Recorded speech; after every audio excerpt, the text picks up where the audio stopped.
The wisest possible mind looks into the most distant future for the most valued reward that it can purchase with the currency of the present. Now, when I talk about the wisest possible mind, I'm talking about the aim of that which we hope to become. In other words, this is your best possible future self. This is the best version of yourself that you could possibly create if you got rid of all the fears, you got rid of all the excuses, you got rid of all the comforts, and pursued the thing that is higher. Because after all, the only sin is aiming low. So we have to figure out what is higher, and what is higher is usually beyond. The temporal, the current, the present is something to steward, but is not something to invest in necessarily, because the future is where the ultimate reality resides. That which is temporal is less real than that which is eternal. That which is eternal that you can't see in the future is more real than that which you can see in the present. And I'll tease that out here shortly. But let me get back to the initial phrase, the wisest possible mind. This best possible version of yourself is the person that you should go to for advice, because not only is this person maybe the best possible version of what you can become, but it's also the person that loves you the most. This is the person that has you at its pinnacle of desire and blessing. This is also the person that understands you not only from the external, like many of your friends and families and advisors, but also the person that understands you from internally. So this best possible future of yourself, this best possible version of yourself in the future is the person who is looking back on you from perhaps 20 or 30 years in the future and giving you advice. That's the person initially we want to ask for advice. But I say that this person is doing something. What is he doing? Let me put forth three possible men. You know all three of these men, probably, and how they invest and steward not only their wealth, but also their legacy and their wisdom. Man number one is the man that works hard. He spends everything he makes and he lives paycheck. He wants to provide enough food for his family, pay the bills, or perhaps save a little bit left over, maybe take a vacation once or twice a year. But this man's is working to invest in the next week or two. Then you have man number two. Man number two is the man who wants to save up for his kids' college. He wants to pay for their weddings. He wants to provide. He wants to retire. He's looking out 10 and 20 years into the future. Now, you compare the two men, you would realize very quickly that the man who thinks about the future more, who thinks more distantly into the future, is the wiser of the two men. He can hold up under financial struggles. He can probably hold up under marital and material struggles. He could probably hold up with greater fortitude mentally than the first man. Then you got a third man. You have a third man who's thinking about not only the comfort of his kids, but also the comfort and the success and the endurance of his lineage to grandkids, even great-grandkids. This is a man who's thinking about what is best for my grandkids and my great-grandkids, and how do I build a child who can raise a grandchild that would be a better person than I am, who can put up and overcome all the obstacles and hurdles and curses that I put on him through my generation, through my mistakes, and overcome those and be a better person, be a better man or woman than I am. This is a wiser sort of individual because he is thinking not 20 years, not 2 weeks, but he's thinking 100 years in advance. He's thinking 100 years down the road about his progeny. And this type of man is clearly the more and most wise of the three men because he's looking further out into the distant for a greater reward. He's looking not only for the permanence of his investment into his kids that would result in his grandkids and his great-grandkids being superior human beings, if you will, but also he's looking to the idea of a legacy that maybe has the hope of enduring a little bit beyond his lifetime. So you have three different men whose perspectives are all different temporally, but they are also of varying wisdoms. Now, they each have their own tragedies, but over a lifetime, hopefully, most of us have the opportunity to overcome those tragedies, and so we want to put them on a linear perspective of time, and that is directly correlated on their wisdom, because it's where they're focused. It's the object of their pursuit that determines whether or not their pursuit is wise or not. It's the object of the pursuit that dignifies the pursuit. And so we look at these men and we think the wisest possible mind that looks into the most distant future. So we see this sort of real example of how a mind that's wise will look into the future. He's not looking at the present. But I also say that the wisest possible mind looks into the most distant future for the most valued reward. He's looking up for something that's bigger and grander, something that's worth sacrificing, because every today must be sacrificed for any tomorrow. Every today must be sacrificed for any tomorrow. In fact, you won't even see it tomorrow without sacrificing today. And so how do we get through that? How do we get to that? First off, we have to get beyond our past. We have to give up the regrets. We have to give up the mistakes. We have to give up the tragedies of our past and look beyond that. Anything that weighs us down must be let go. This is an encouragement that you read in the book of James, the first 5 verses or so, where he says, "Count it all joy, my brothers, when you meet trials of various kinds, because you know these trials will be the testing of your faith, and the testing of your faith leads to steadfastness, leads to endurance, leads to fortitude, lives into that living that manifests in a stalwart, a stable man in a stable future, and in the end you get a crown of life." But the crown of life begins with the meeting of trials. And it says, "Consider it all joy, my brothers, when you meet these trials." So the meeting point is the point at which we should take up joy. When we see trials, when we see struggles, even if we look at the trials the struggles in our past that we know that we now have to mentally overcome, if we're able to move on into looking at a future, we understand that those trials are things that when we look at them, we should see joy and not anticipate pain. You see, the man who sees every threat as a threat will always be beat by the man who sees every threat as an opportunity. This is just the way reality works. But so too, the man that sees every pain as a possible and potential joy, he takes up within that perspective, that viewing, that assumption that pains can become joys, the idea of hope. And if a drop of hope exists anywhere, it threatens all threats everywhere. This is how reality works. And so the man that's looking at the most possible distant future for the biggest, grandest, most possible reward is one that's looking in the pursuit of wisdom. He doesn't maybe know what it is quite yet, but he looks with the intent and a desire to find something that's beyond himself, that's beyond not only the immediacy of the legacy of a kid or a grandkid, but looks beyond that. And these are the topics that I want to take up with you, because it's wealth that will fuel and help standardize and stabilize the projection of your legacy into the future. But it takes wisdom to know what to point at. It's the object of the pointing that determines how wise a man is.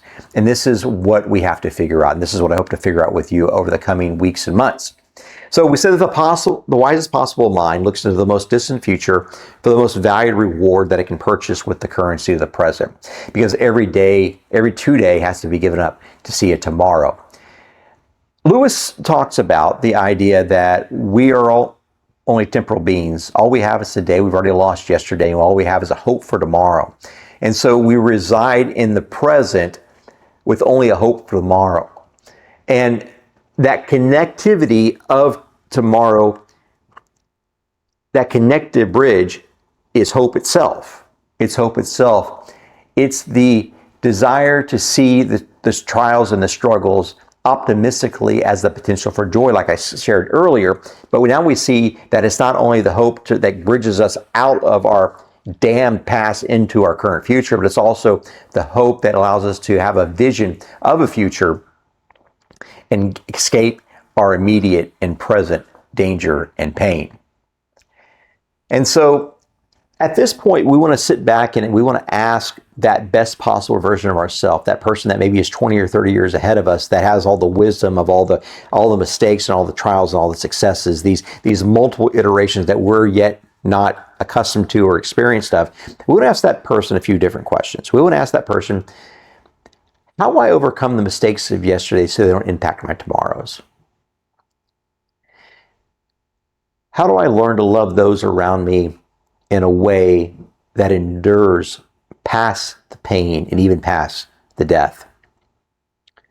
Or how can I ensure that the mistakes that I burden my future progeny with are overcome before I die? What things can I put in place today so that tomorrow's may be better?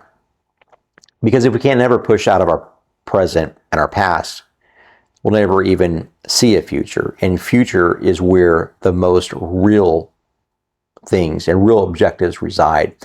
Future is the destination of wisdom. And so we're looking for a most valued reward that also cohabitates with the most distant future. And this is the essence of wisdom.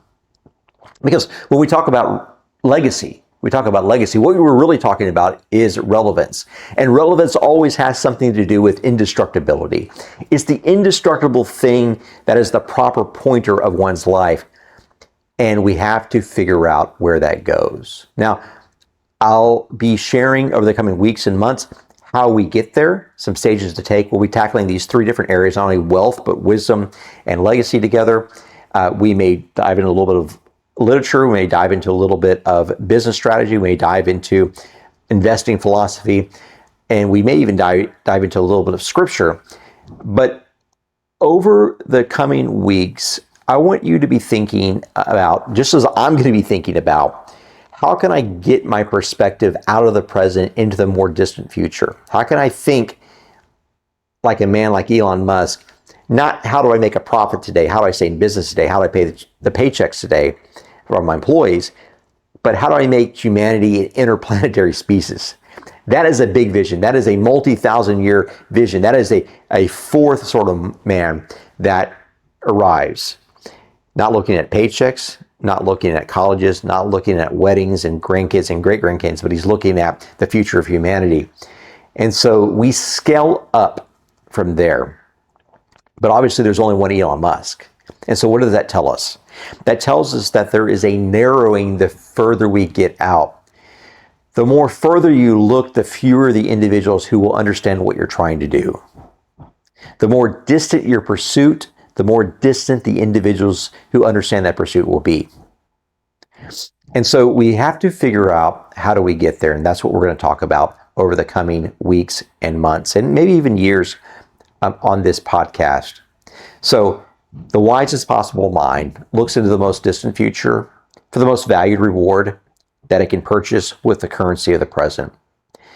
If you can get those three pieces together, your pursuits of legacy, relevance, wisdom, and wealth will begin to come into place and make you not only a man who lives with greater endurance, a family that lives with greater intentionality, but also perhaps even affecting a community who basks in the idea of sacrifice for the benefit of their neighbors and their future and those who are to come after us. He says to take up your cross and follow me. And we find ourselves in a certain way confused here, where we're looking at the most distant future and we realize that if we're able to invest in something that's bigger and larger than us, that we have to expend the currency of the present in order to buy it. What does that mean? This is where we enter this topic of paradox. Paradox is a concern of why the opposites are true. The greatest truths are contained in paradox, according to Bertrand Russell. Christ says that whoever gives up his life for my sake shall find it. The man who plants a seed in the earth, literally buries it like a body would be buried in the earth, is the only one that could ever hope to see shade or fruit. If you ever want to be able to eat the fruit, you got to bury the seed. And of course, the only way that seed is going to become more than one seed is if the fruit comes forth and the seeds are extracted from that to plant a forest. So to a man who's interested in investing his capital, can only outrun inflation, can only beat inflation if he reinvests the capital. Anyone that hoards their capital is going to get eaten up, is going to come to nothing by inflation over time. And the only way a man escape that is by literally giving away his capital, as the man gives the seed into the ground, as Christ tells us to give our lives away. If we want to obtain or even keep what you have, you must first give it away. These truths are truths that are very difficult to swallow. But this is also why the currency today is a currency. It's a currency. It's not just your todays that have to be sacrificed. It's you understanding that there is a fungibility. There's a fungibleness. There's a flexibility of what you can do with your todays. You can expend it on yourself. You can spend it on others. You can spend it into the past and worry about the future, the issues of the past. But you can also use it to point it towards your forevers. And so this is what we see a wise person doing. Nothing that you've not given away will ever really be yours, as Lewis puts it. Nothing that you've not given away will ever really be yours. And with that paradox that we don't understand quite, but we're told over and over to believe, even in the Bhagavad Gita, even in the Tao Te Ching, we see this truth manifest in a number of different ways, and ultimately in the person of Jesus Christ, who is the manifestation of giving up your life in order to save the lives of anyone who believes. And so we see these themes over time. We see this stretched over time, and every single time we see it within the confines and the restraint of wisdom looking forward to benefit others. Wisdom looking forward to benefit others. And this is where we want to go. This is where we want to go. So the wisest possible mind looks into the most distant future for the most valued reward that it can purchase with the currency of the present. I'll see you next time, friends.